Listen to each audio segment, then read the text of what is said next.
do this project ED203, and this is a simple buffer overflow, but we're going to fill in all the missing pieces where you get to make a listening shell using Metasploit, which I don't think I've demonstrated before. So I think I've already run these installations on this machine. I probably haven't disabled ASLR, so let me do that. So sudo shu minus to make me root my password. And I'm using an Intel processor emulated with UTM. Now I do this command to put 0 in the randomize VA space variable, which will cause it to stop randomizing, and now I exit back to my, okay.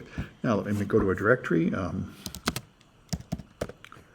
Let's make a directory for this one, which is ED203. In fact, there might already be one.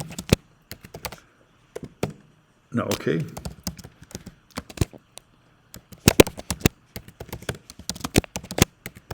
All right. Now, once again, I just download the source code and the executable from my website. All right, and make it executable. All right, and run it. All right, and so it tells me I have to put in a string, so if I give it some letters, okay, it prints ESP and then prints done. All right, so it doesn't really do much of anything, so let's take a look at the source code. All right, this is the whole thing, fits nicely on one screen. So it tells you how to compile it, but we've already done that. So it takes in some data from the command line, and then it calls copier on that data, and then it's done. And copier copies that data into a buffer of size 1000 with strcpy. So we have a buffer overflow vulnerability down here. We put in something more than 1,000 bytes. We'll be able to hit the EIP, and when it tries to return, it will get control of the box. And all right, so that's all we got. Very simple one. And by the way, this register int I think this is just how it prints a pointer. Yeah, it prints the ESP in there so you can see where you are. That way you can tell, for example, if ASLR is turned off. If I run it, the ESP is there at D1000. Run it again, it's still at D1000, so my ASLR is turned off, so that's good. All right, so now we're going to make a fuzzer, and here's my fuzzer. That's why you go through a lot of steps we haven't done before. It's nice to see. So it's fuzzer. All right, this is just going to print, take a length as a command line, just print that many capital A's. So it's a very simple fuzzer, just looking essentially for buffer overflows and nothing else. Make it executable. All right, and run it on, say, 10, and it prints 10 A's. Run it on 100, it'll print 100 A's, so that's all that fuzzer does. So now we're going to fuzz the program. We run the program and put in the data from dollars, parentheses there, /fuzzer,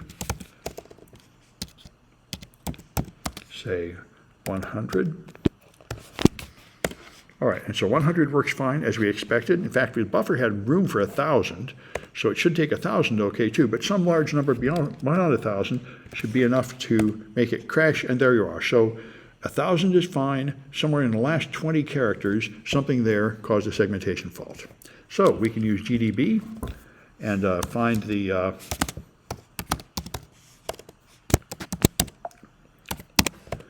flaw. We can run it on $1020.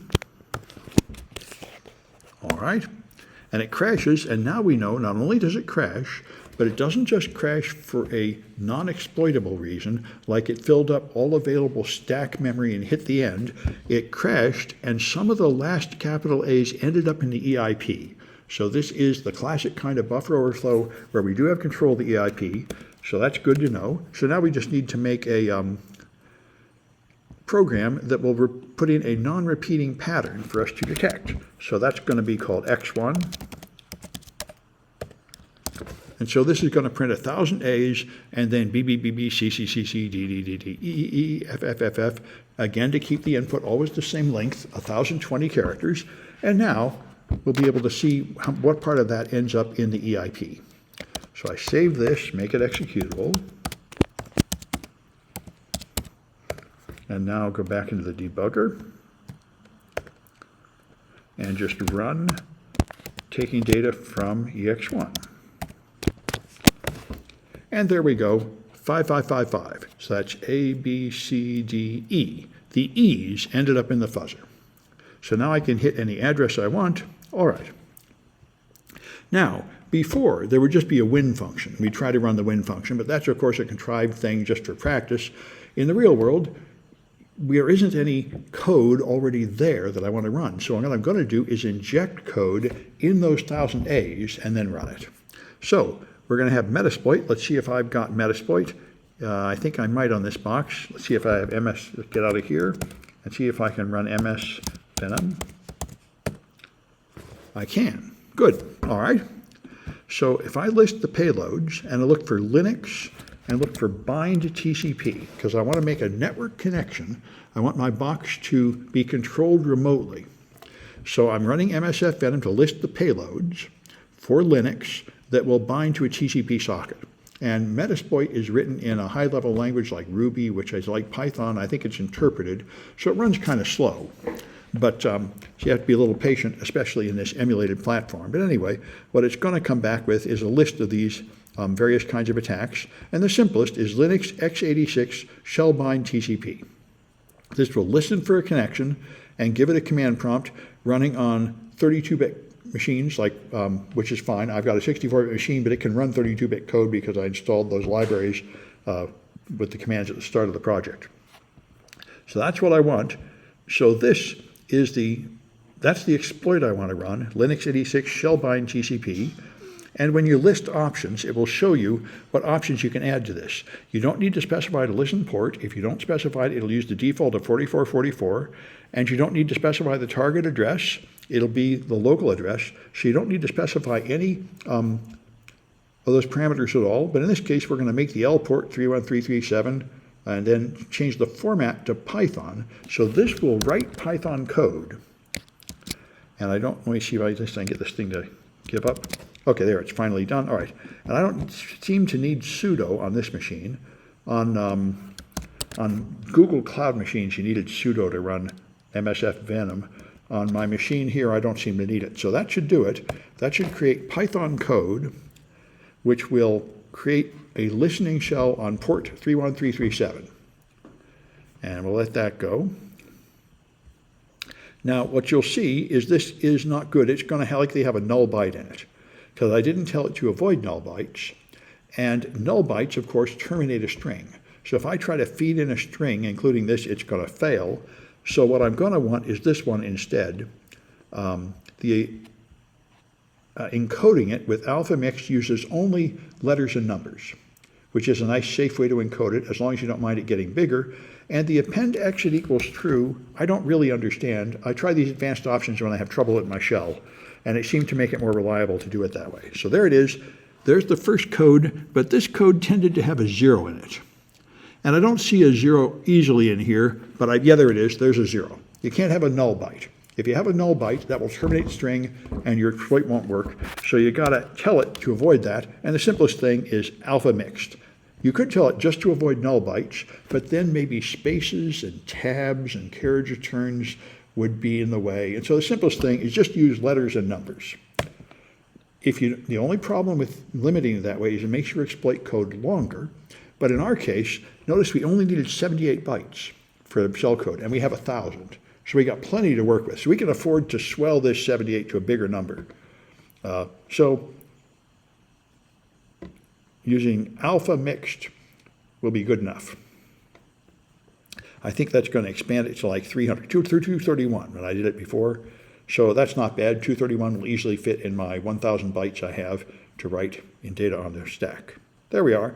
And it's still 231 bytes. Now the Python is 1155, but that's because, it's writing it out in hex. The actual bytes I need are 231. So now we're in business.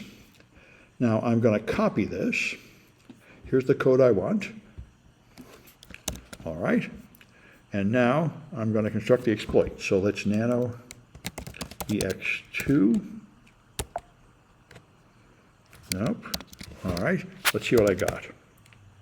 I have EX1. All right, let's copy EX1 to EX2 and nano EX2. Okay, and so here, instead of putting 1000 A's, I'm going to have this other stuff, so let me put that in there. And actually, let me try this. There was a way to launch nano without colors.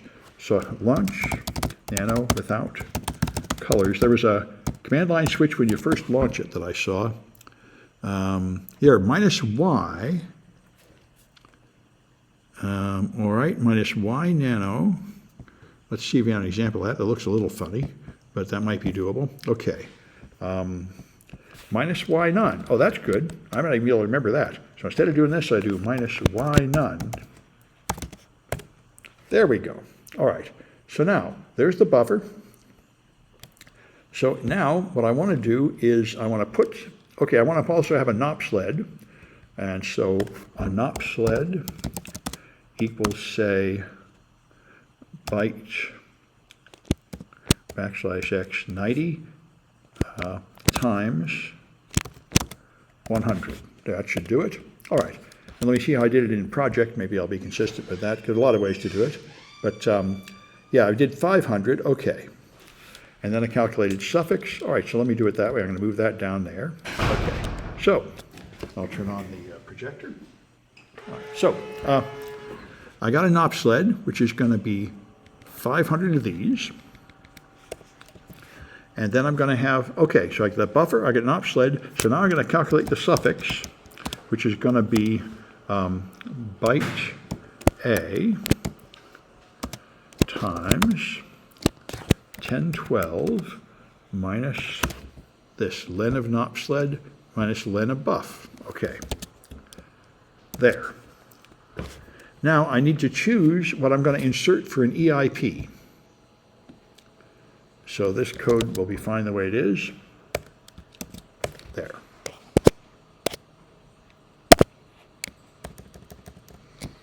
All right.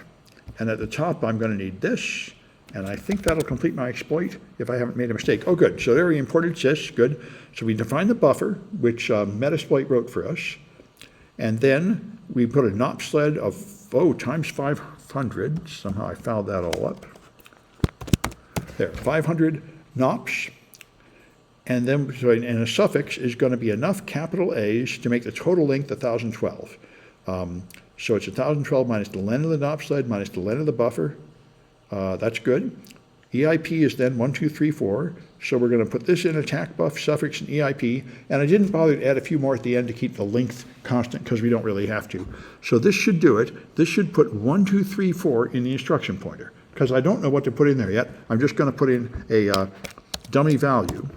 So now I make this executable. Probably already is, but anyway.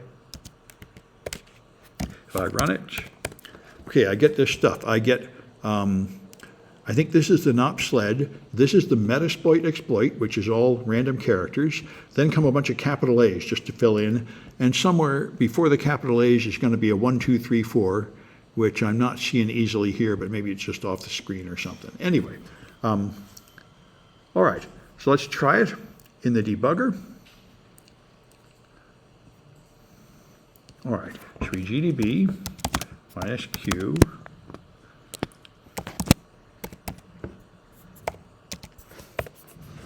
all right, now we'll disassemble copier. All right, and now we're using assembly code debugging. Oh, and here we are in GDP. Again, GDP was set, style, enable, off. All right. There we are. Now I can see what I'm doing. So here's disassembly. So here's the copier. And remember there's an overflow in here, and that will be at this stir copy command. The string copy command is what copies the input command line parameter into the buffer. This is where the overflow happens. So I want to put a breakpoint right after that. So it's going to be here. And I could also use copier plus 40. That's another way to do it. So break. I think I put in copier plus 40. I might need a star, but I think not. Nope, okay. Not that. Maybe it's a break star copier plus 40. There, that's it. Okay, good. That'll do it. So now I can run and feed in my EX2.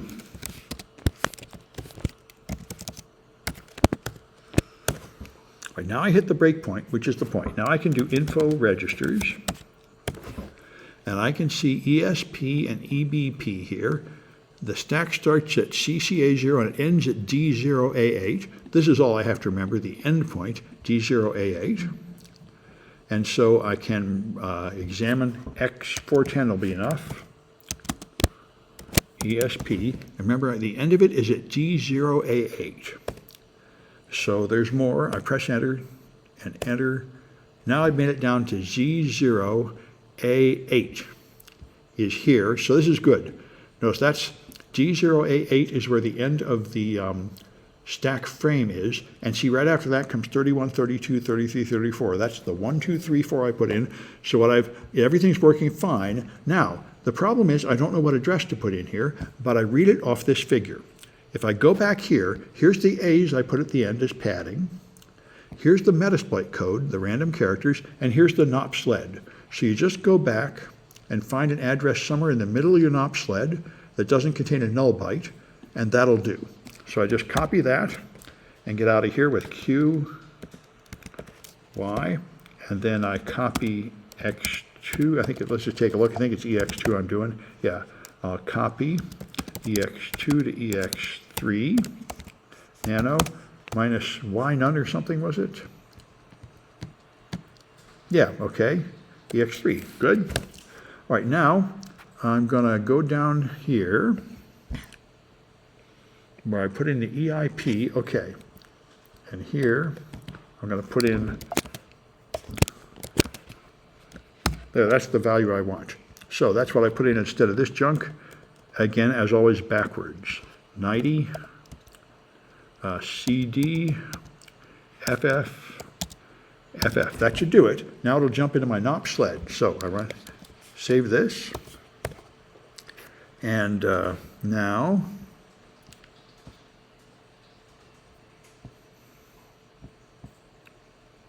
I run it in the debugger. There it is. And I run.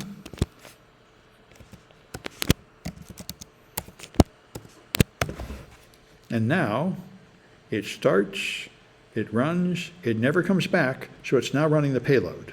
And you can tell, if I open a new window to control my box, and I do SSH into my box, which is 192.168.64.8, but it's not Debian, it's student on this box, just the decision I made when I installed it of what username to create.